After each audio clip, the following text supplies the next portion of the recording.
بسم الله الرحمن الرحيم. الحمد لله رب العالمين، والصلاة والسلام على سيدنا محمد الصادق الوعد الأمين. اللهم أخرجنا من ظلمات الجهل والوهم إلى أنوار المعرفة والعلم، ومن وحول الشهوات إلى جنات القربات. أيها الإخوة الكرام، الاسم اليوم الأكرم.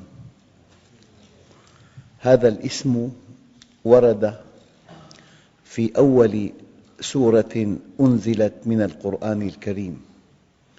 قال تعالى: اقرأ باسم ربك الذي خلق، خلق الإنسان من علق، اقرأ وربك الأكرم الذي علم بالقلم، علم الإنسان ما لم يعلم. بادئ ذي بدء، الله عز وجل أودع في الإنسان قوة إدراكية يتميز بها على بقية المخلوقات، ولأنه أودع فيه قوة إدراكية أصبحت عند هذا الإنسان حاجة إلى المعرفة، وهذه الحاجة يمكن أن توصف بأنها حاجة عليا. له حاجات دنيا متعلقة بالأرض، وله حاجة عليا متعلقة بالسماء. فركب الملك من عقل بلا شهوة، وركب الحيوان من شهوة بلا عقل، وركب الإنسان من كليهما. فإن سما عقله على شهوته أصبح فوق الملائكة. إن الذين آمنوا وعملوا الصالحات أولئك هم خير البرية، فوق الملائكة. وإن سمت شهوته على عقله أصبح دون الحيوان. فالله عز وجل، لأن الله سخر لهذا الإنسان ما في السماوات وما في الأرض جميعاً منه، أمره أن يقرأ، أي أن يتعلم. فطلب العلم فريضة على كل مسلم. هذا العلم أنواع. قال: اقرأ باسم ربك، يعني ما لم ينقلك العلم إلى معرفة ربك فليس علماً. العلم ما هداك إلى الله، العلم ما عرفك بهذا الإله العظيم، العلم ما حملك على طاعته، العلم ما دفعك إلى التقرب إليه، العلم ما هداك إلى سر وجودك، العلم ما هداك إلى غاية وجودك. لذلك اقرأ. أما المفعول به فهو محذوف، وحينما يحذف المفعول يطلق الفعل. يعني اقرأ في الكون، الكون قرآن صامت، واقرأ في القرآن فهو كلام الخالق، واقرأ في سيرة النبي فهو قرآن يمشي. يعني اطلب العلم. ما لم يطلب الإنسان العلم لا يؤكد إنسانيته. إذا أردت الدنيا فعليك بالعلم، وإذا أردت الآخرة فعليك بالعلم، وإذا أردتهما معاً فعليك بالعلم. إلا أن العلم له شأن آخر، لا يعطيك بعضه إلا إذا أعطيته كلك، فإذا أعطيته بعضك لم يعطك شيئاً. اقرأ باسم ربك الذي خلق. يا أيها الناس اعبدوا ربكم الذي خلقكم. الخالق وحده ينبغي أن يعبد. الجهة التي صنعتك ينبغي أن تتبع تعليماتها. اقرأ باسم ربك. يمكن أن نسمي هذه القراءة الأولى قراءة البحث والإيمان. قراءة البحث والإيمان. اقرأ باسم ربك. العلم مرتبط بالإيمان، وما لم ينقلك العلم إلى الإيمان فليس علماً، وقد يكون ذكاء ليس غير. لذلك قالوا: ما كل ذكي بعاقل. إنسان عنده دماغ يمكن أن يفهم دقائق الأشياء، فاختص باختصاص نادر وجلب له هذا الاختصاص دخلاً كبيراً فلكياً، هذا ذكي جداً. لكن ما لم تعرف سر وجودك وغاية وجودك، ما لم تعرف الخالق والرب والمسير، ما لم تعرف أسماء الله الحسنى وصفاته الفضلى، فلست عاقلاً. فالعاقل من عرف الله، وأرجحكم عقلاً أشدكم لله حباً. ابن آدم اطلبني تجدني، فإذا وجدتني وجدت كل شيء، وإن فتك فاتك كل شيء، وأنا أحب إليك من كل شيء. وفي بعض الأدعية: يا رب ماذا فقد من وجدك، وماذا وجد من فقدك، وإذا كان الله معك فمن عليك، وإذا كان عليك فمن معك. اقرأ باسم ربك الذي خلق. تجاوز الحاجات السفلى إلى الحاجة العليا. ابحث عن الحقيقة، اعمل بها. والعصر يقسم الله بمطلق الزمن لهذا المخلوق الأول الذي هو في حقيقته زمن أنه خاسر. والعصر إن الإنسان لفي خسر. لو واحد دخله اليومي $1,000,000 اليومي ولم يتعرف إلى الله عز وجل، فهو بنص هذه الآية خاسر، لأن هذه الدنيا تنتهي بالموت، والموت ينهي كل شيء، ينهي قوة القوي، ينهي ضعف الضعيف، ينهي غنى الغني، ينهي فقر الفقير، ينهي وسامة الوسيم، ينهي دمامة الدميم، ينهي أمن الآمن، ينهي خوف الخائف. الموت ينهي كل شيء. فلذلك ما لم تتعرف إلى الله، وما لم تتحرك وفق منهجه، وما لم تدع إليه، فأنت خاسر.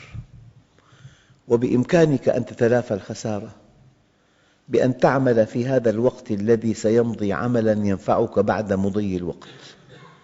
لذلك دائماً اجعل هذا المقياس الدقيق: أي حركة، أي نشاط، أي مسعى له أثر بعد الموت، هذا ينفعك. وأي نشاط وأية حركة تنتهي عند الموت لا قيمة لها. هذه من الدنيا. لذلك دخلوا على سيدنا أبي عبيدة الجراح، وكان قائد الجيوش الإسلامية في الشام. دخلوا على غرفته فيها قدر ماء مغطاة برغيف خبز وسيفه معلق.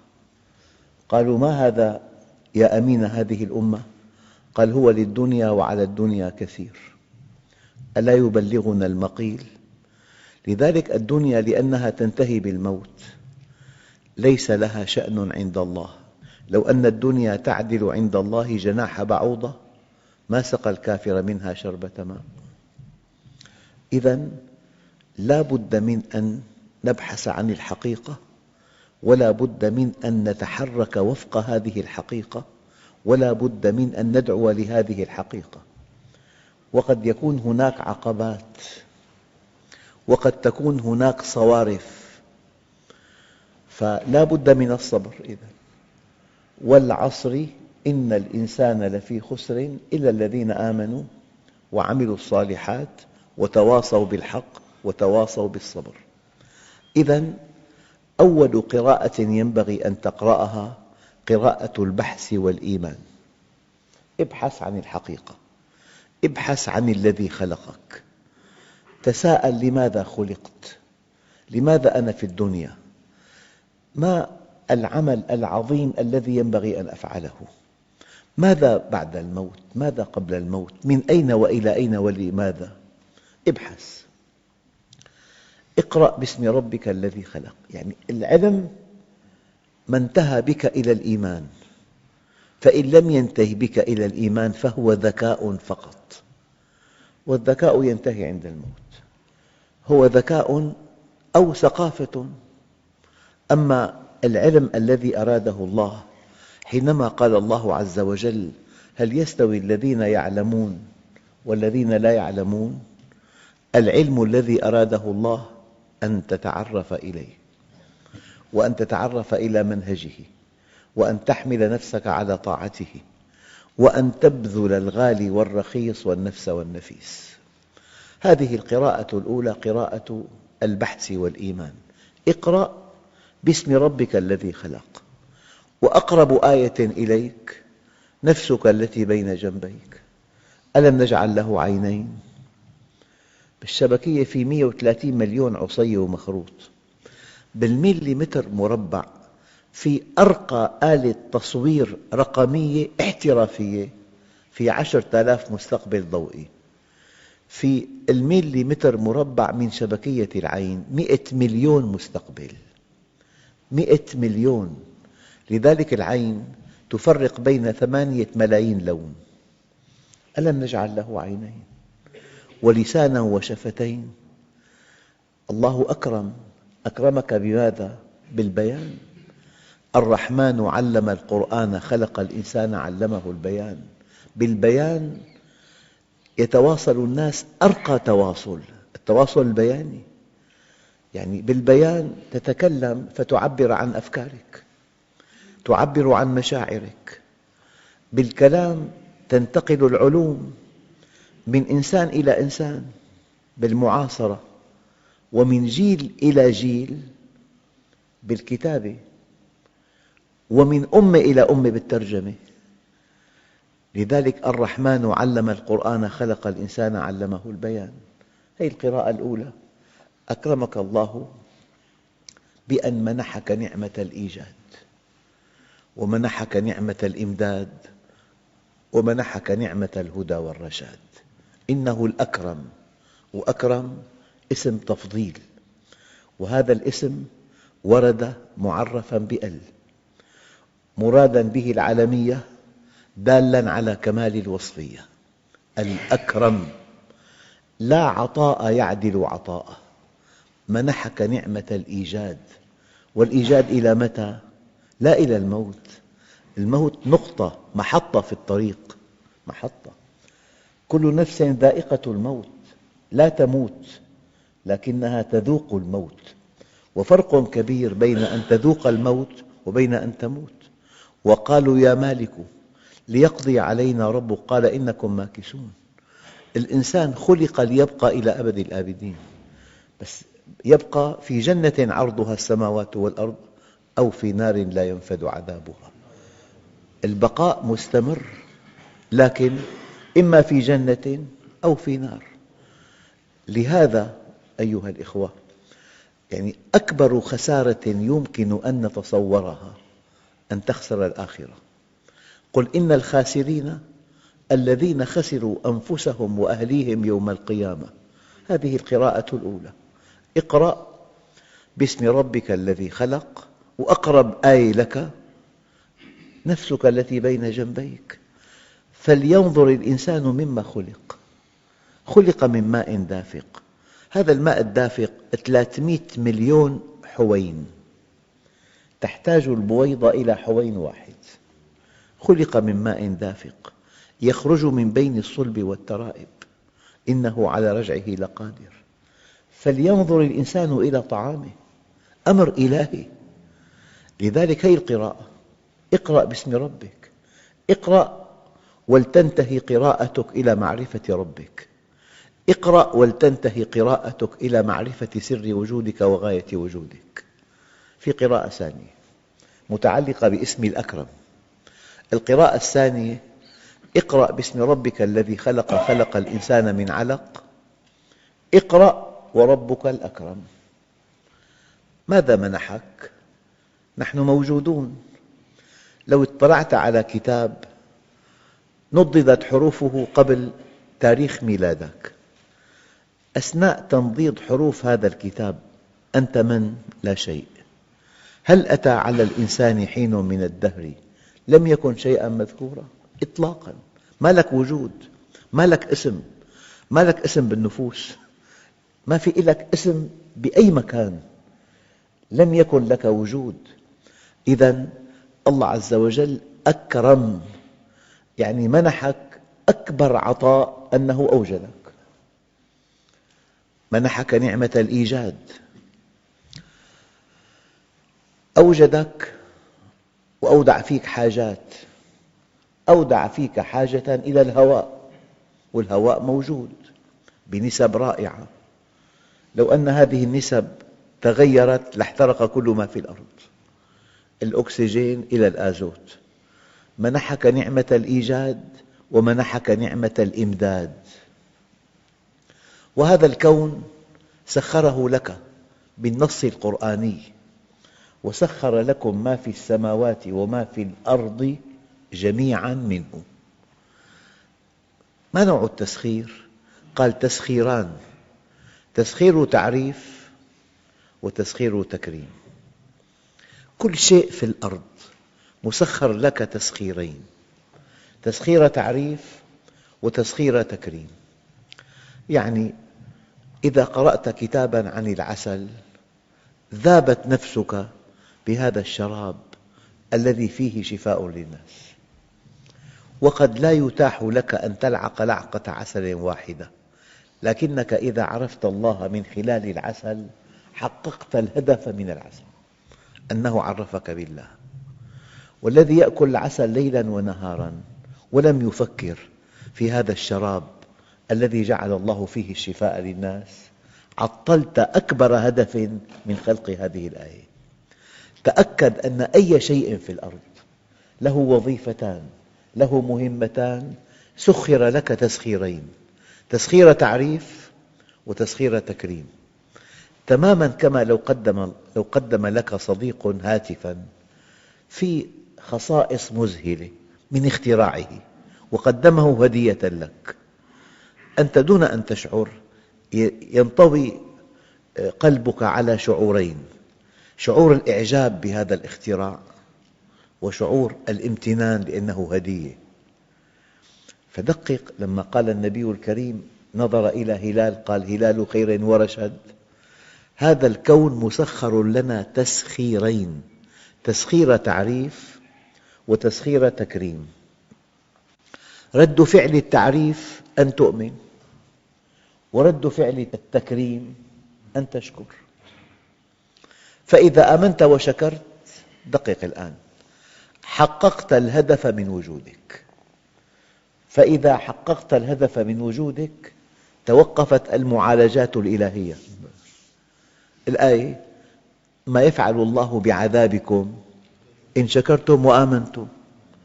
لأنه منحك الكون، لأنه سخر لك الكون تسخير تعريف ينبغي أن تؤمن، ولأنه سخر لك الكون تسخير تكريم ينبغي أن تشكر. فإذا آمنت وشكرت حققت الهدف من وجودك، إذن تنتهي المعالجات. يعني طبيب قرر استئصال كلية، قبل أن يستأصلها عمل فحص تعمل، انتهى، ألغى العملية. فإذا آمنت وشكرت حققت الهدف من وجودك. لذلك ربك الأكرم ينبغي أن تكون قراءتك إلى الكون قراءة شكر وعرفان. أول قراءة قراءة بحث وإيمان، القراءة الثانية قراءة شكر وعرفان.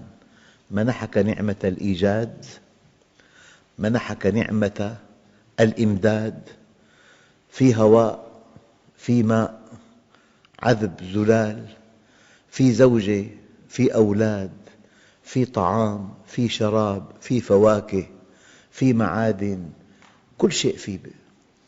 لذلك القراءة الثانية قراءة الشكر والعرفان. ما لم يمتلئ قلبك شكراً لله فأنت بعيد عن الإيمان. لذلك أول كلمة في الفاتحة: الحمد لله رب العالمين. منحك نعمة الإيجاد، منحك نعمة الإمداد، منحك نعمة الهدى والرشاد. أما الهدى أيها الإخوة هو على أنواع. أول هدى هداك إلى مصالحك، يعني لما الإنسان تكسر يده مصمم اليد على أن تلتئم، حينما يجرح الجلد مصمم على أن يلتئم، هذاك إلى مصالحك. أنت ماشي عمل لك قدمين لطيفتين بس بيقابلهم جهاز توازن، لولا جهاز التوازن لما أمكنك أن تمشي على قدمين.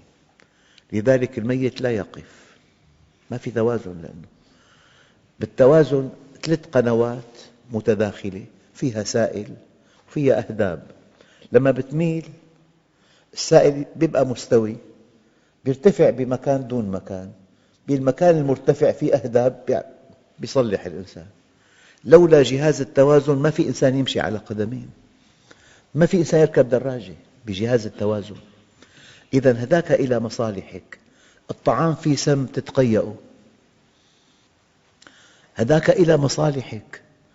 يعني الأشياء التي تؤذي تكرهها، الأشياء التي تحبها محببة إليك تنفعك. يعني لو أنه جعل الطعام كريه من يأكل الطعام. التفاحة مثلا حجمها مناسب، قوامها هش، فيك تأكلها، ما بدها طحن أحجار، آلة طحن أحجار، فيها غذاء، فيها رائحة طيبة، فيها شكل جميل. هداك إلى مصالحك، هذا أول هدى. ثم هداك بالوحي، جاءك وحي من السماء بين لك من أنت. أنت المخلوق الأول، لماذا خلقت؟ وما خلقت الجن والإنس إلا ليعبدون. فأول هداية هداية المصالح، ثاني هداية هداية الوحي، ثالث هداية هداية التوفيق. إنهم فتية آمنوا بربهم وزدناهم هدى. التوفيق هداية. أنت فكرت في خلق السماوات والأرض، تمنيت أن تقدم عملاً بين يديك يمنحك المال، يمنحك القوة، تمنيت أن تكون داعية يطلق لسانك في التعريف به، منحك نعمة الإمداد، ووفقك. آخر هداية إلى الجنة، سيهديهم ويصلح بالهم ويدخلهم الجنة عرفها لهم. هذاك إلى مصالحك. يعني الطفل أول ما يولد لو أنه مال يتابع الميل حتى يقع، بعد 3 أشهر يكون جهاز التوازن بدأ يعمل. لو أنت ميلته يعمل، يجلس. هي هداية، هذاك إلى مصالحك. أيام التقيؤ هو إخراج ما في المعدة، يكون الطعام فاسد، إذا في فساد الإنسان يتقيأ. إذا كان الجنين في تشوه يسقط، السقط هو جنين مشوه. ففي أشياء بالطب وأشياء بالتشريح وأشياء بالفيزيولوجيا مذهلة. نعم. السعال في أشعار هدبية بالقصبة الهوائية تتحرك نحو الأعلى باستمرار، وحتى الآن لم تنجح زراعة الرئتين، لأن الذي تزرع رئته لا يسعل، والسعال أساسي في سلامة الرئة، أساسي في سلامة الرئة. فالسعال هذاك إلى مصالحك، التقيؤ هذاك إلى مصالحك، التوازن هذاك إلى مصالحك. الآن أعراض الأمراض هذاك إلى مصالحك. لكل داء دواء. البارحة ذكرت يعني الطبيب من إنجلترا درس بأمريكا، عُيِّن مع شركة عملاقة في الصين، حكم واحد ياباني.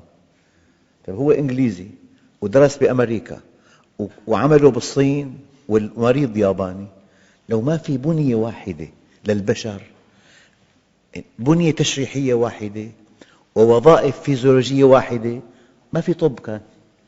هذا التوحد، كل إنسان له شكل وجه، له هوية، قزحيته هوية إلى آخره. إذا منحك نعمة الإيجاد، ومنحك نعمة الإمداد، ومنحك نعمة الهدى والرشاد. الهدى هداك إلى مصالحك، والهدى هداك إليه بالوحي، والهدى وفقك، هداية التوفيق. وأوضح شيء: إنهم فتية آمنوا بربهم فزدناهم هدى. هذا معنى قوله تعالى: إياك نعبد وإياك نستعين، يعني لا حول يا رب عن معصيتك إلا بك، ولا قوة على طاعتك إلا بك، وإياك نعبد وإياك نستعين. هدى التوفيق. ثم يهديك إلى الجنة، سيهديهم ويصلح بالهم ويدخلهم الجنة عرفها لهم، والحمد لله رب العالمين. الحمد لله رب العالمين، والصلاة والسلام على سيدنا محمد الصادق الوعد الأمين. اللهم أخرجنا من ظلمات الجهل والوهم إلى أنوار المعرفة والعلم، ومن وحول الشهوات إلى جنات القربات. أيها الإخوة الكرام، لا زلنا في اسم الأكرم الذي يدل على العلمية وكمال الوصفية، وقد ورد هذا الاسم في قوله تعالى: اقرأ باسم ربك الذي خلق، خلق الإنسان من علق، اقرأ وربك الأكرم الذي علم بالقلم، علم الإنسان ما لم يعلم. وهذه أول آية في أول سورة تشير إلى أن العلم ينبغي أن يرتبط بالإيمان، فإذا عبرنا عن طلب العلم بالقراءة فيجب أن تنتهي القراءة إلى الإيمان بالله عز وجل موجوداً وواحداً وكاملاً، وإلى الإيمان بأسمائه الحسنى وصفاته الفضلى. ثم إن الله سبحانه وتعالى منح الإنسان نعمة الإيجاد، ومنحه نعمة الإمداد، ومنحه نعمة الهدى والرشاد. إذن اقرأ وربك الأكرم، ينبغي أن تنتهي القراءة الأولى بالإيمان بالله، وينبغي أن تنتهي القراءة الثانية بالشكر والعرفان. القراءة الأولى قراءة البحث والإيمان، والقراءة الثانية قراءة الشكر والعرفان. وإذا كان من قراءة ثالثة فهي قراءة الوحي والإذعان. اقرأ باسم ربك الذي خلق، خلق الإنسان من علق، اقرأ وربك الأكرم الذي علم بالقلم، علم الإنسان ما لم يعلم. أي شيء عجز عقلك عن إدراكه أخبرك الله به. أخبرك الله عن الماضي السحيق، وعن بداية الخلق، وعن المستقبل البعيد، وأخبرك عن سر وجودك وعن غاية وجودك، وأخبرك عن ذاته العلية. إذن القراءة الثالثة قراءة الوحي.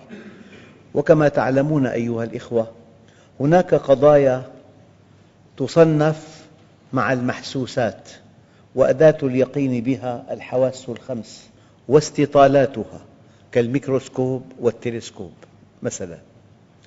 وهناك موضوعات تصنف مع المعقولات، أي شيء غابت ذاته وبقيت آثاره، وأداة اليقين بها العقل، وهذه تسمى المعقولات. فالكون كله ظاهر لكل إنسان ويمكن أن تقرأ فيه، بل إنه قرآن صامت، ولكن أداة اليقين في المعقولات هو العقل البشري. فالكون مظهر لأسماء الله الحسنى وصفاته الفضلى، والقرآن الكريم إعجازه يدل عليه، والقرآن الكريم يدل على النبي الكريم لأنه جاء به. لكن في قضايا غابت عينها وغابت آثارها، ولا سبيل إلى العقل أن يؤمن بها، إلا أنه يتلقى الخبر الصادق، كالإيمان بالجن والملائكة. هذه إخباريات، فنحن حينما نتعمق في أمور الدين نرى أن قضايا الدين تصنف في المحسوسات، وأداة اليقين بها الحواس الخمس واستطالاتها، وفي المعقولات وأداة اليقين بها العقل، وفي الإخباريات وأداة اليقين بها الخبر الصادق. فإذا جاء في الوحيين الكتاب والسنة خبر عن الله عز وجل فهو عندنا يقيني، ولكن عند الذين اهتزت عندهم مسلمات الإيمان بالله قد يعترضون. لذلك الأولى للإنسان ألا يخوض مع الطرف الآخر الذي اهتزت عنده مسلمات الوجود الإلهي، أن يعالج معه القضايا الإخبارية. على كل، اقرأ باسم ربك الذي خلق، خلق الإنسان من علق، اقرأ وربك الأكرم الذي علم بالقلم، علم الإنسان ما لم يعلم. الآن حينما قال الله عز وجل: فأما الإنسان إذا ما ابتلاه ربه فأكرمه ونعمه فيقول ربي أكرمن، هذه مقولته.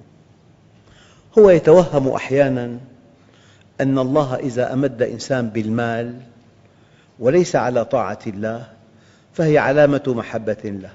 لا، هذا فهم خاطئ ووهم خطير. فأما الإنسان إذا ما ابتلاه ربه فأكرمه ونعمه فيقول هو من عنده متوهماً ربي أكرمن. وأما إذا ما ابتلاه فقدر عليه رزقه فيقول ربي أهانن.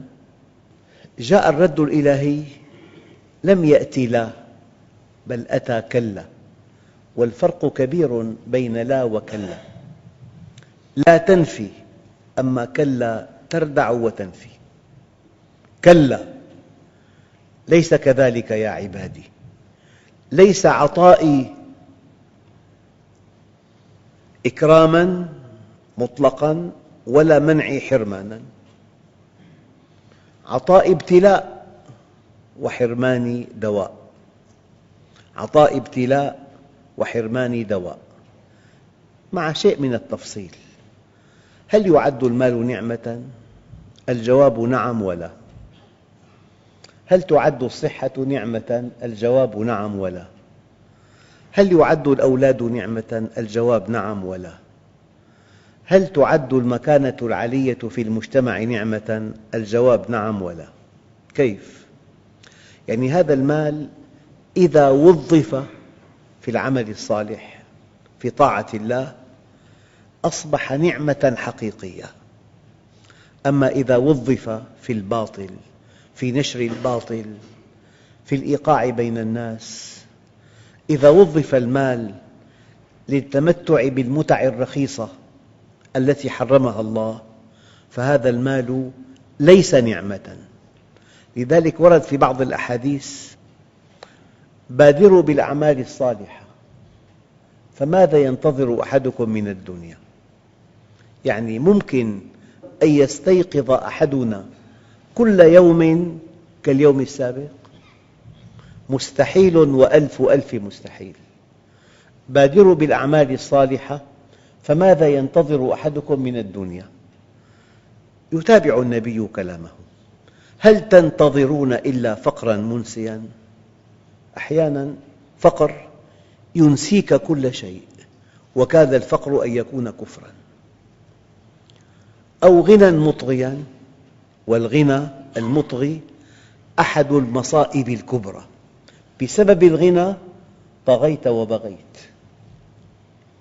أو مرضاً مفسداً، يأتي مرض يفسد حياة الإنسان، أو تصبح حياته مع هذا المرض جحيماً لا يطاق. هل تنتظرون إلا فقراً منسياً أو غنى مطغياً أو مرضاً مفسداً أو هرماً مفندا؟ الخرف يمله أولاده، يعيد القصة 100 مرة، يحشر أنفه في كل شيء، خرف هذا.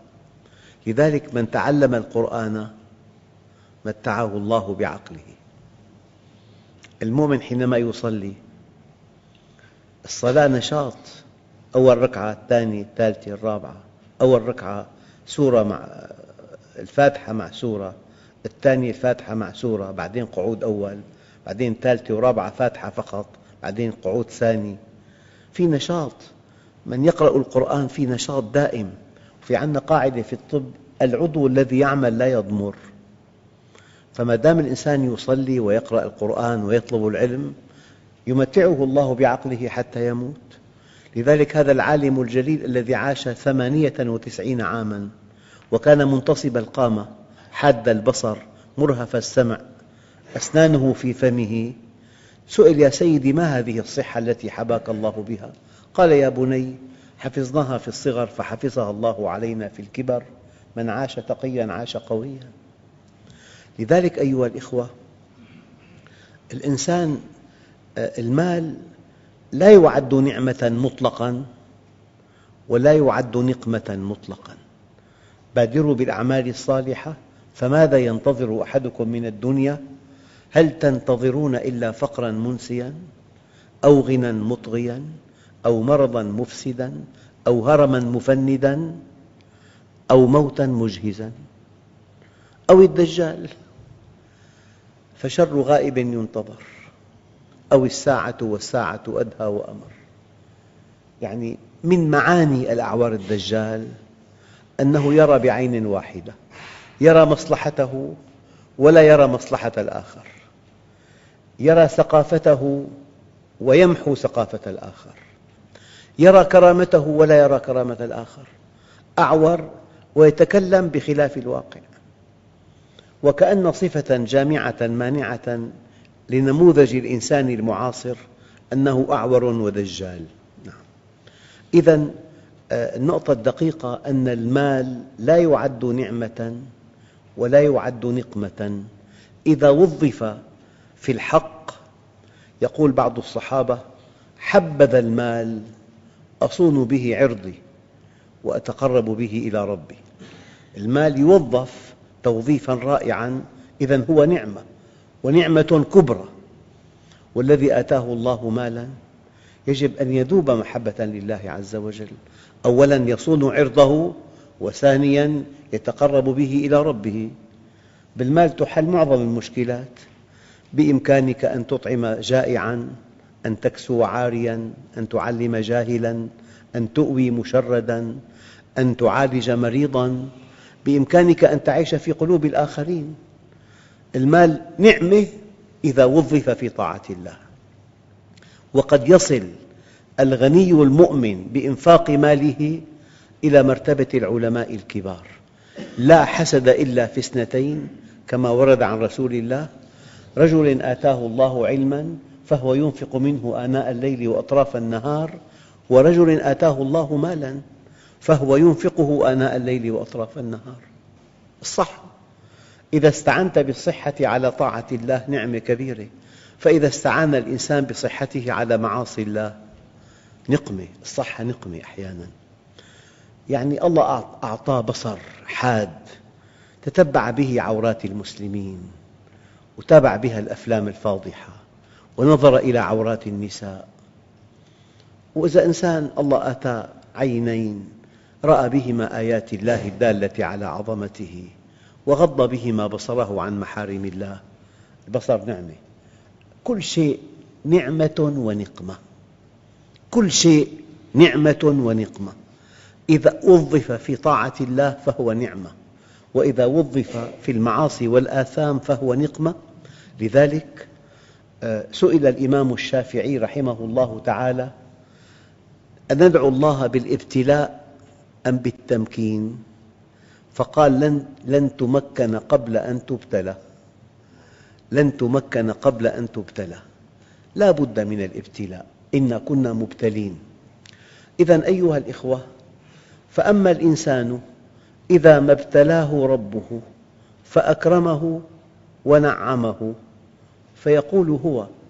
يعني الآن يقول بعض الموسرين: يعني الله إذا أحب إنسان أطلعه على ملكه، يسافر شرقاً وغرباً ويرتكب المعاصي والآثام، ويتوهم أن الله يحبه لأنه عرفه على ملكه. الله يحبك إذا أطعته، الله يحبك إذا عرفته، الله يحبك إذا أحسنت إلى خلقه. يعني هناك أوهام كثيرة جدا. فلذلك فأما الإنسان إذا ما ابتلاه ربه فأكرمه ونعمه فيقول، يعني يقول هو، هذه مقولته، بل ربما أن نفهم من هذا زعمه، ربي أكرمن. وأما إذا ما ابتلاه فقدر عليه رزقه، أيضا يتوهم أن الله أهانه.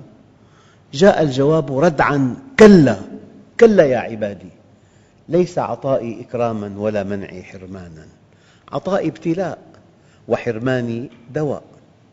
هذا يقودنا إلى موضوع دقيق جدا. في عندنا شيء اسمه الحظوظ، جمع حظ. المال حظ، الصحة حظ، الوسامة حظ، الذكاء حظ، المرتبة الاجتماعية حظ. هذه الحظوظ وزعت في الدنيا توزيع ابتلاء. يعني أنت ممتحن فيما أعطاك، ممتحن فيما زوي عنك، ممتحن بالمال إن كنت غنياً، وممتحن بقلته إن كنت فقيراً، ممتحن بالصحة إن كنت صحيحاً، ممتحن بالمرض إن كنت مريضاً، ممتحن بالتألق إن كنت متألقاً، وممتحن بالخمول إن كنت خاملاً. أنت ممتحن فيما أعطاك وفيما زوي عنك. ومن أدق الأدعية الدعاء التالي: اللهم ما رزقتني مما أحب فاجعله عونا لي فيما تحب. أعطيتني صحة أن أستهلكها في طاعتك، أعطيتني مكانة اجتماعية أن أكون آمراً بالمعروف ناهياً عن المنكر، أعطيتني منصب رفيع في معه توقيع أن يكون هذا المنصب الرفيع في إحقاق الحق وإبطال الباطل، أعطيتني زوجة أن آخذ بيدها إلى الله عز وجل، أعطيتني أولادا أن أربيهم تربية ترضى بها عنا. فما رزقتني مما أحب فاجعله عونا لي فيما تحب. الآن وما زويت عني ما أحب فاجعله فراغا لي فيما تحب. يعني الإنسان أيام يتمنى المال لا يناله، دخله محدود، يبقى متحسر على حاله طول حياته. سيدنا الصديق يؤثر عنه أنه ما ندم على شيء فاته من الدنيا قط. والمؤمن الصادق يعتقد أنه ليس في الإمكان أبدع مما كان.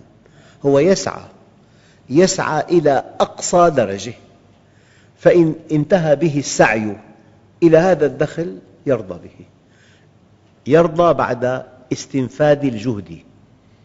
أما قبل استنفاد الجهد هذا كسل وليس رضا. إذا بذلت كل ما تملك من أجل رفع مستوى دخلك ولم تتمكن فاستسلم لله عز وجل. أما بعالم الكفر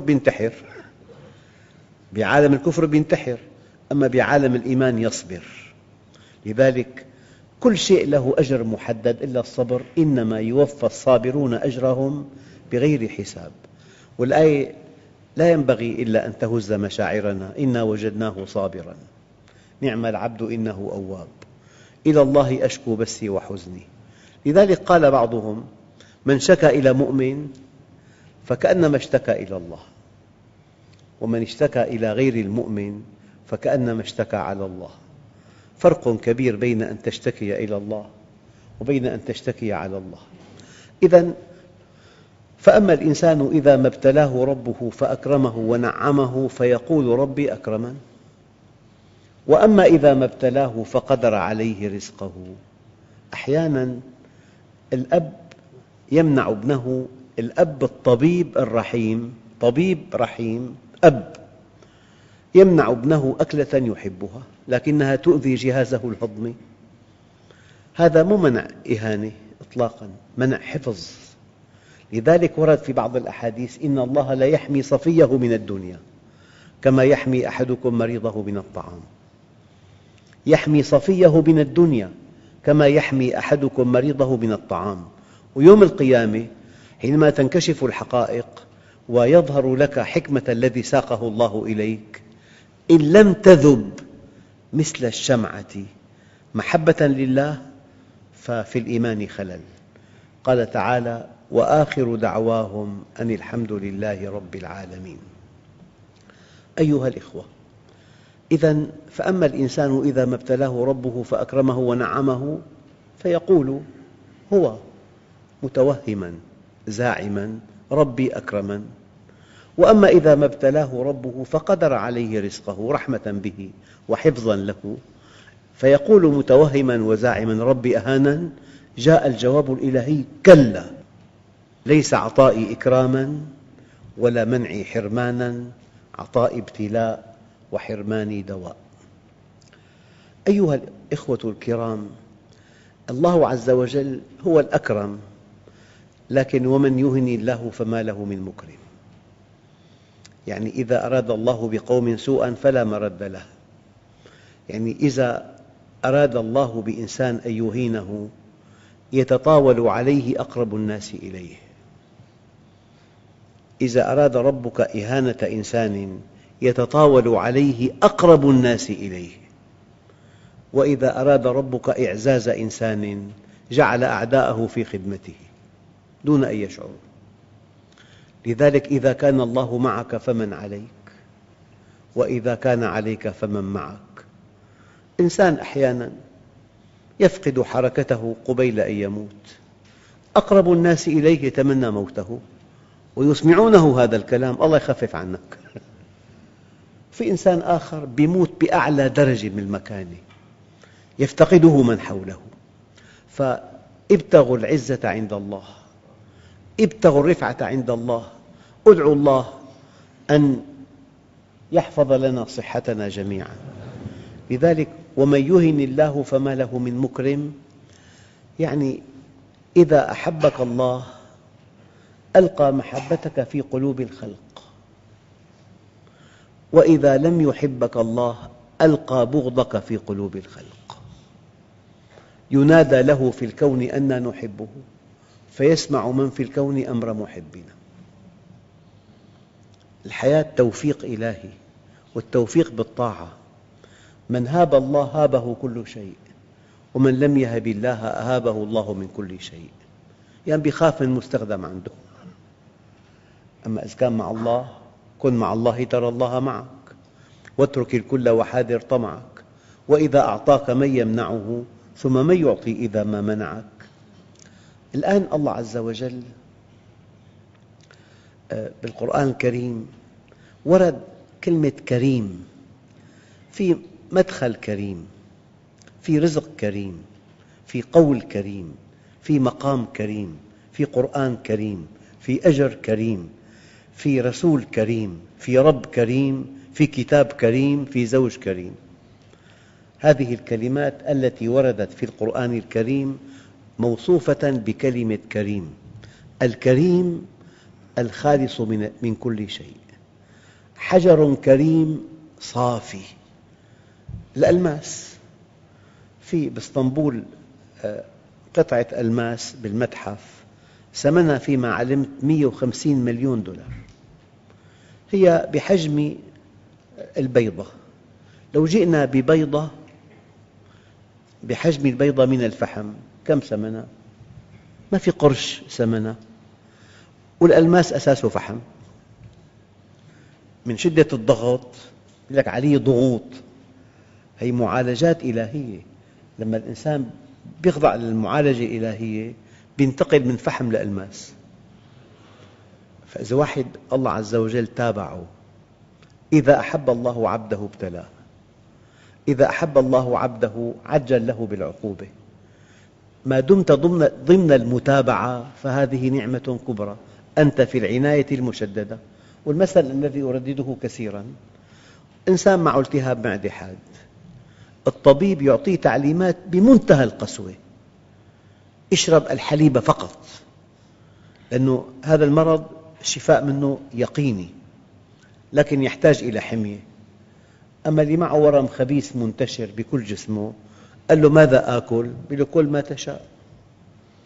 فإذا إنسان ضمن التشدد الإلهي، ضمن العناية الإلهية، ضمن المعالجة الإلهية، معنى في أمل كبير أن يصلح.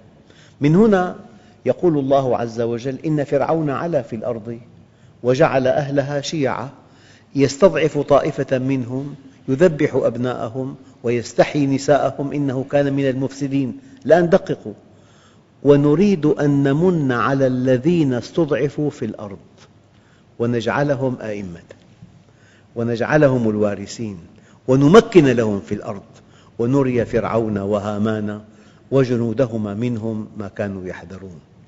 فالإنسان أفضل 1000 مرة أن يكون ضمن العناية المشددة وتنتهي به العناية المشددة إلى سلامة في الدنيا والآخرة، من أن يعطى كما قال الله عز وجل: فلما نسوا ما ذكروا به فتحنا عليهم أبواب كل شيء حتى إذا فرحوا بما أوتوا أخذناهم بغتة. الله عز وجل يقول: تبارك اسم ربك ذي الجلال والإكرام. بقدر ما أنك تحبه تخشاه، بقدر ما تخشاه تحبه. أحيانا الإنسان يتعامل مع إنسان طيب بس معلوماته ضعيفة جدا، شخصيته ضعيفة وثقافته محدودة جدا، بس طيب لك والله بحبه. وإنسان يتعامل مع إنسان ذكي جدا بس لئيم، لك والله لئيم بس ما بحبه، أو فهمان بس ما بحبه. النموذج الرائع أن تلتقي بإنسان بقدر ما تعظمه تحبه.